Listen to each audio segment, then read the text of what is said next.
Very good morning to all of you. Myself Manoj Kumar Sharma, +1 commerce section के accountancy subject की इस class में आपका स्वागत है। हम डिस्कस कर रहे हैं रोजनामचा प्रारंभिक लेखे की पुस्तक, जिसके अंतर्गत हमने capital, interest on capital, drawings, interest on drawings, bad debts recovered, depreciation, purchase of fix assets संबंधी लेन देनों को रोजनामचा में कैसे लिखते हैं ये हमने पढ़ा है।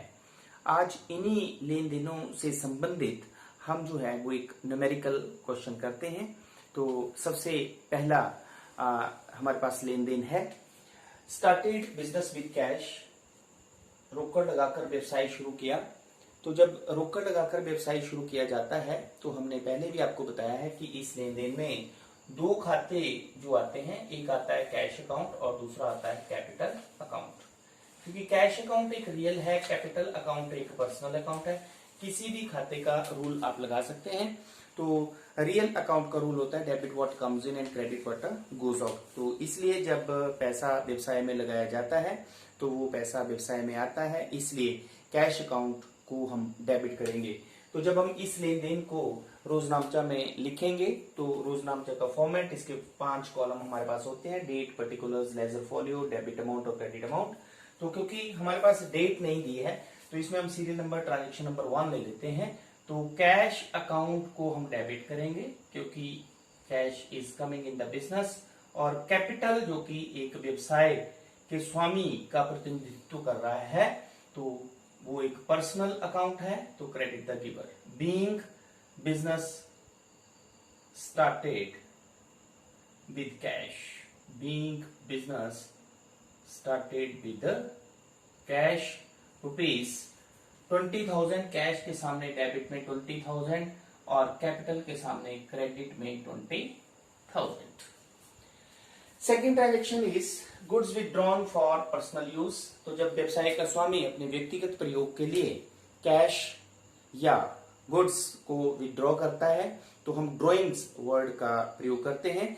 तो इस लेन देन में जो दो खाते आएंगे, that first one is drawing account और सेकेंड इज, क्योंकि वो गुड्स को विथड्रॉ कर रहा है इसलिए गुड्स के लिए हम यूज करते हैं वर्ड परचेज। तो क्योंकि ड्राइंग जो है वो एक पर्सनल अकाउंट है, क्योंकि व्यवसाय के स्वामी का प्रतिनिधित्व कर रहा है इसलिए पर्सनल अकाउंट है। परचेज क्योंकि गुड्स की जगह यूज हो रहा है तो रियल अकाउंट है। तो पर्सनल अकाउंट का रूल होता है डेबिट द रिसीवर। तो इस केस में क्योंकि व्यवसाय का स्वामी रिसीवर है, क्योंकि वो व्यक्तिगत प्रयोग के लिए गुड्स को निकाल रहा है, तो इसलिए debit the receiver means drawing account को हम डेबिट करेंगे। तो इस लेन देन को जब हम रोजनामचा में लिखेंगे तो हमारे पास जर्नल एंट्री आ जाएगी, drawings account debit to purchase account. अगर यहाँ पे कैश विथड्रॉ किया होता तो drawings account debit to cash आता। बीइंग, सिंपल नरेशन लिख सकते हैं आप, goods withdrawn for personal use, being goods withdrawn for personal use. How much? It is 1,000। तो ड्रॉइंग के सामने डेबिट में 1,000, परचेज के सामने क्रेडिट में 1,000। The third transaction is charge depreciation on building of rupees 50,000 at 5%। तो डेप्रिसिएशन व्यवसाय की संपत्ति के मूल्य में जो उसके लगातार प्रयोग करने से कमी आती है उसे हम डेप्रिसिएशन कहते हैं। तो इस लेन देन में जो हमारे पास दो खाते होंगे वो एक होगा डेप्रिसिएशन अकाउंट और दूसरा बिल्डिंग अकाउंट। तो क्योंकि डेप्रिसिएशन जो है वो एक नॉमिनल अकाउंट है, क्योंकि इससे जो है व्यवसाय को खर्च होता है क्योंकि एसेट्स की वैल्यू कम होती है, और बिल्डिंग जो है वो एक व्यवसाय की संपत्ति है तो रियल अकाउंट में आता है। तो किसी भी एक खाते का आप रूल लगा सकते हैं। तो डेप्रिसिएशन क्योंकि नॉमिनल अकाउंट है तो debit all the expenses and losses, credit all the incomes and gains. इसलिए जब इस लेन देन को हम रोजनामचा में लिखेंगे तो हम एंट्री करेंगे depreciation account debit, depreciation account debit to building account, to building account. How much? क्योंकि बिल्डिंग की वैल्यू है 50,000 रुपया और डेप्रिसिएशन है 5%, तो आप कैलकुलेट कर सकते हैं 2500। How much? 2500।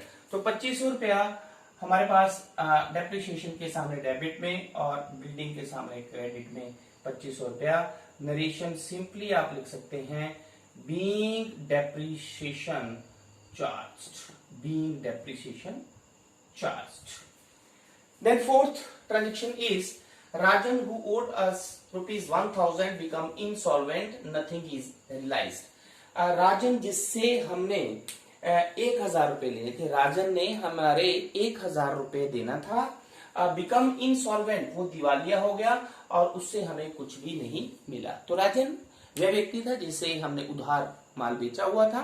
तो the amount which is not recovered from debtor is called bad debts. तो इस केस में जो दो खाते हमारे पास आएंगे, one is bad debts account and second is Rajan account. ठीक है, तो बैड डेट्स अकाउंट एक नॉमिनल अकाउंट है, राजन एक पर्सनल अकाउंट है। तो नॉमिनल अकाउंट का रूल होता है डेबिट ऑल द एक्सपेंसेस, क्योंकि ये पैसा व्यवसाय को नहीं मिलता है इसलिए ये व्यवसाय के लिए लॉस बन जाता है, जो नॉमिनल अकाउंट में आता है। रूल है debit all the expenses and losses, तो एक्सपेंसेस और लॉसेस को हमेशा हम डेबिट करते हैं, इसलिए बैड डेट्स को हम डेबिट करेंगे। और राजन से पैसा नहीं मिला है, Rajan personal account, debit the receiver, credit the giver, इसलिए राजन को हम क्रेडिट करेंगे। तो इस लेन देन को हम रोजनामचा में कैसे लिखेंगे?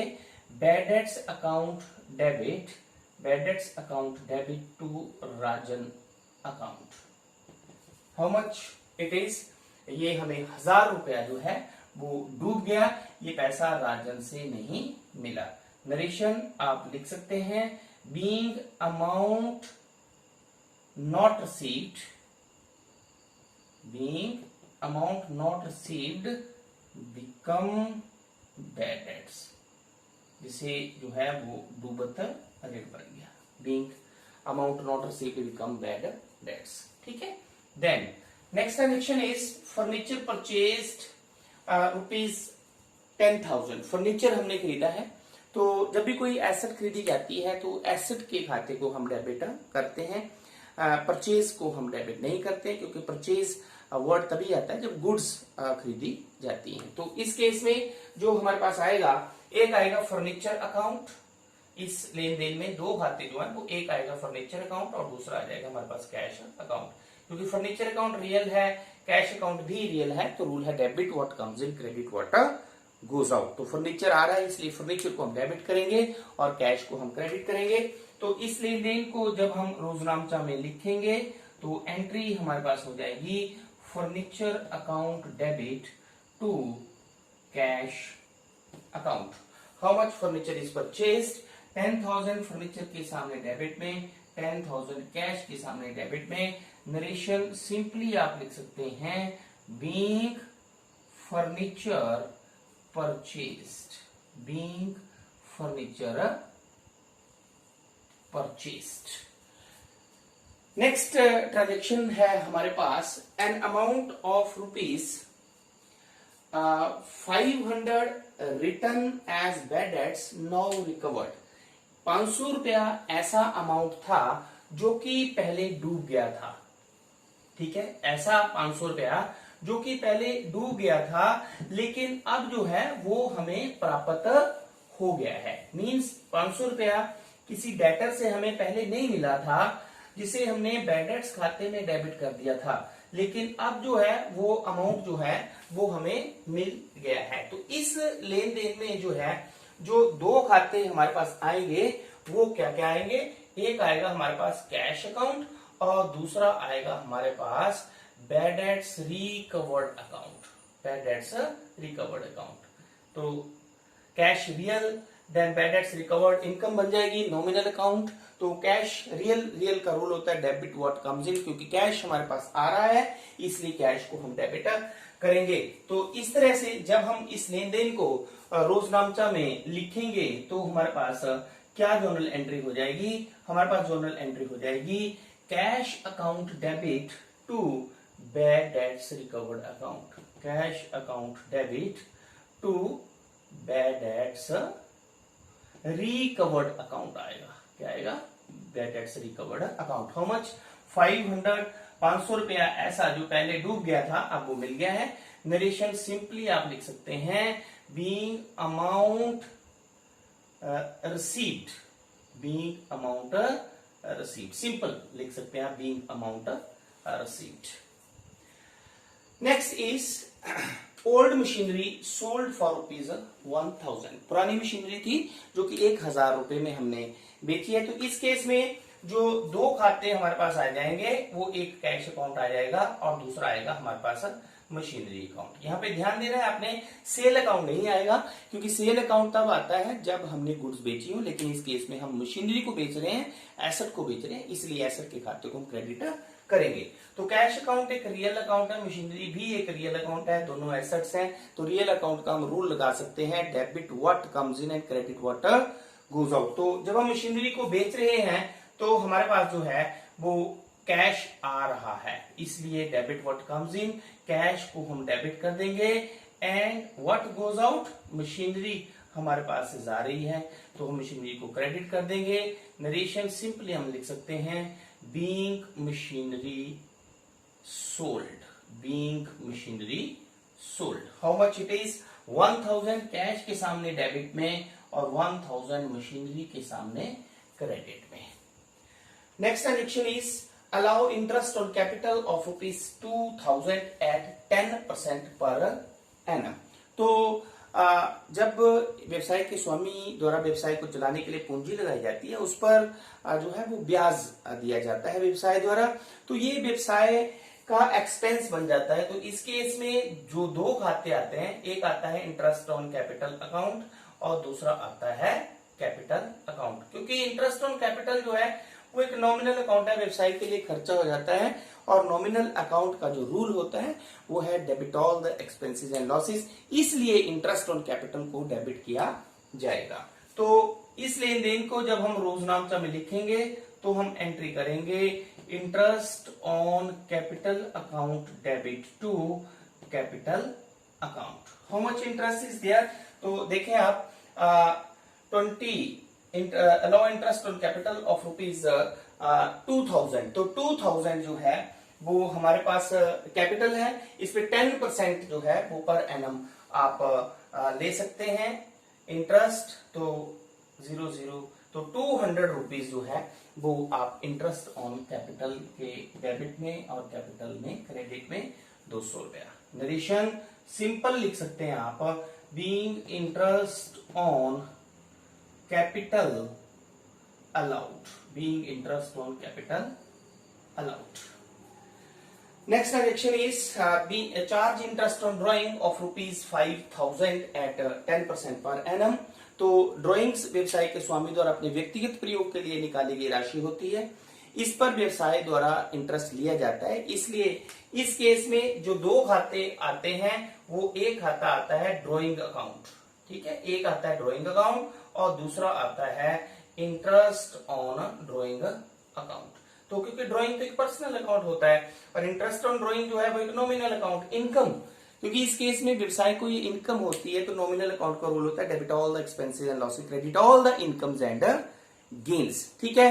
तो इस केस में जो है वो इंटरेस्ट ऑन ड्रॉइंग जो है वो क्रेडिट होगा, तो ड्रॉइंग्स को हम डेबिट कर देंगे। क्यों करेंगे डेबिट, क्योंकि ये जो है वो कैश में नहीं मिलता है, इसलिए ड्रॉइंग का अमाउंट जो है वो कम कर दिया जाता है। तो drawing account debit to interest on drawing account. How much it is there, तो ड्रॉइंग्स देखें 5000 है, तो 10% जो है वो इस पर इंटरेस्ट है, तो 500 रुपया जो है वो ड्रॉइंग के सामने डेबिट में और 500 रुपया इंटरेस्ट ऑन ड्रॉइंग के सामने क्रेडिट में। नरेशन सिंपली आप लिख सकते हैं being interest on drawing charged, being interest on drawing charged. Next transaction is took a loan of ₹10,000 from सेठ लजाराम at the rate of 15% per annum। तो सेठ लजाराम से जो है वो 10,000 रुपए का लोन लिया। तो इस केस में जो दो खाते हमारे पास आएंगे वो क्या आएंगे, एक तो कैश अकाउंट आएगा और दूसरा आ जाएगा लजाराम का खाता। तो कैश अकाउंट जो है वो एक रियल अकाउंट है, ठीक है, और जो एक लजाराम का खाता होगा वो एक पर्सनल अकाउंट है, ठीक है। तो कैश क्योंकि आ रहा है तो डेबिट वाटर कम्स इन, तो इस लेन देन को जब हम रोजनामचा में लिखेंगे तो एंट्री हम करेंगे cash account debit to Lajja Ram's loan account, लज्जा Ram's loan account. How much loan has taken, तो 10,000 रुपया कैश के सामने डेबिट में और 10,000 रुपया लज्जा राम के सामने क्रेडिट में। नरेशन सिंपली हम लिख सकते हैं being loan taken, being loan take, ठीक है। Then last one is interest for 12 months is due on loan of Seth Lajja Ram. तो सेठ लज्जा राम का जो लोन लिया था हमने उसमें 15% के हिसाब से आप देख सकते हैं जो लोन पे इंटरेस्ट है वो अभी नहीं दिया गया है। तो 10,000 पर 15% 12 months का जो है वो इंटरेस्ट जो है वो हुआ 1,500 रुपया, जो कि अभी नहीं दिया गया है। तो इस केस में जो दो खाते होंगे वो एक इंटरेस्ट और लोन अकाउंट और दूसरा लज्जा राम्स लोन अकाउंट। तो इस लेन देन को जब हम रोजनामचा में लिखेंगे तो एंट्री करेंगे interest on loan account debit to Lajja Ram's loan account. Narration being interest on loan due, being interest on loan due. How much it is 1,500 interest और लोन के सामने डेबिट में और सेठ लज्जा राम के सामने क्रेडिट, सेठ लज्जा राम लोन अकाउंट के सामने क्रेडिट में 1,500 रुपया।